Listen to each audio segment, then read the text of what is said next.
First off, how long ago was your webcam business? Yeah, so I stopped having any involvement with it, I think 8 to 9 years ago. The last 2 to 3 years, I've been making money on OnlyFans from its inception all the way up till now. I'm currently filming this during the COVID pandemic. You may be watching this later on, but right now during the pandemic.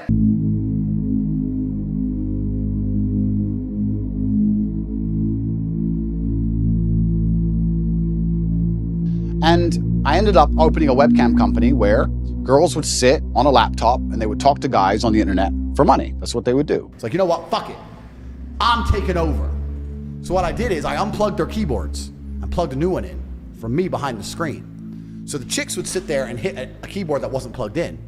And me and my brother, and eventually some staff I trained, would do all the talking. The girls would sit there fully clothed or a bikini. The girls were just pure, just famoosers, just laughing and doing this, their titties out. One, I intimately understand the relationship between men and these websites. And they were talking to fucking ice cold hustlers. We were taking their money, all of it. I've had and seen men give away their life savings to girls they'd never met. I've watched and I've seen it. If they come and say, well, what kind of, bro, all of it. We fucking milking them dry. And I actually think a lot of the insights I give. I had these guys selling their houses, life savings, loans, all of it to me. Give me it all. A lot of the things I tell the world about the male mental health crisis. You'd have a guy. Feel bad or no? Fuck no. To give a solitary fuck. About men being so constantly lonely. We got to the point where we had these guys falling in love with my models, serious, big time in love, right? Sending crazy money. And they were convinced they were going to meet the chick. This is almost where I kind of felt bad. About how important it is to build yourself into a high value man. Because they were like, can we meet? I've sent you $200,000. Can we meet? Can we meet? Can we meet? About how money alone is not enough. The problem What was is, the most that one person sent to a model? Total. million? Wow. Wow. About a mil in about a year? You don't feel bad at all. Why the fuck would I care? Yeah, I don't feel bad either. So, thank you. I explain all these things. A lot of these are lessons from the webcam days. I saw dudes who had a whole bunch of money, no other attributes, and they ended up on these websites spending hundreds of thousands of dollars because they didn't have anything else.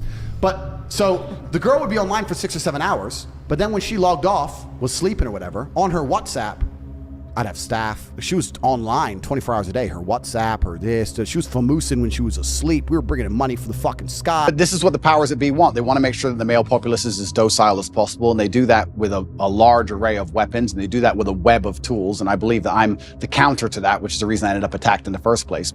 And maybe this is a bit bad. Here's where the famoose would start. So it'd be good, like I had a lot of girls who worked for me, and the best was like the Ukrainians or the Russians. It was amazing. Because they'd get some guy, fall in love, they'd arrange the day to meet, all this shit, I need a visa. Okay, get a visa. I need money for a visa. Okay, how much is a visa? It's $900. No, but it's not $900 because I went to the embassy. They think I'm a risk and I need a return flight there and back, and I need a hotel. I need to have spending money in my bank account. They won't let me come.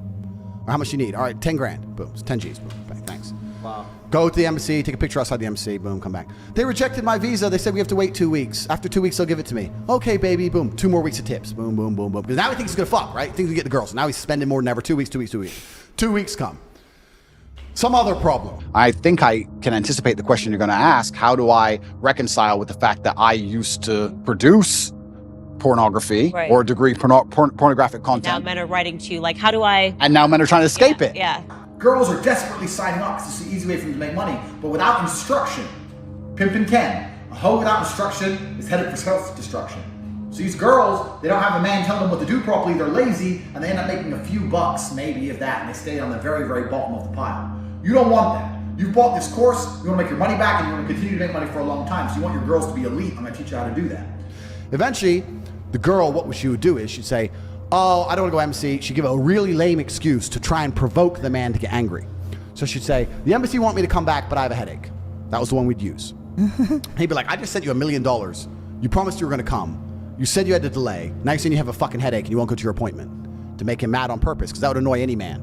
And then, that's what we needed. We needed a little trigger. And we go, why are you being aggressive? I'm not being aggressive, but you're not serious, da-da-da. And then we'd say, but you know what?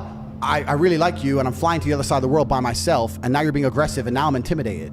And we'd flip it on him, saying, well, now you're being scary. No, I'm not being scary, but you know, it's your appointment. You're supposed to go, yeah, but I feel sick, and you don't even care. Female bullshit. Female bullshit. And flip it on him. Flip it on him. And he'd get fucking furious, because we were really good at fucking... both sides. Yeah, poking him. to the point where you go like, you're a fucking scammer, you fucking scam me, you're really mad. I can't believe you think I was a scammer, I was gonna come, I went to the embassy, you're a fucking liar. You should avoid, if you're a dishonest person, if you lie, if you're gonna deceive me, it doesn't matter if you're a man or a woman, I don't want to have anything to do with you. The guy would get pissed off, right, and leave, stop tipping her, stop coming to her. But for these men, that's the only chick in the world, the only hot chick in the world who talks to him. Maybe it takes a week, maybe it takes 2 weeks, maybe it takes 3 weeks. He's in bed at night, alone, jerking off, looking at her old videos and pictures, watching her stream again from another account so she can't see it's him, sitting there going, maybe she was gonna come. Maybe I just got too mad when she had a headache. Maybe I should have been a little bit more patient and she would have been my girlfriend. And 100% of the time, in less than 3 months, they'd be back with an apology, a brand new pile of money, and the cycle would repeat. We fucking killed the game. Millions of dollars a week. And it was not just because I had beautiful girls. It's not because webcam is easy. It's because I am a genius. And I put together an apparatus of genius behind the avatar of beauty. And we fucking conquered the internet. It's all massively hypocritical.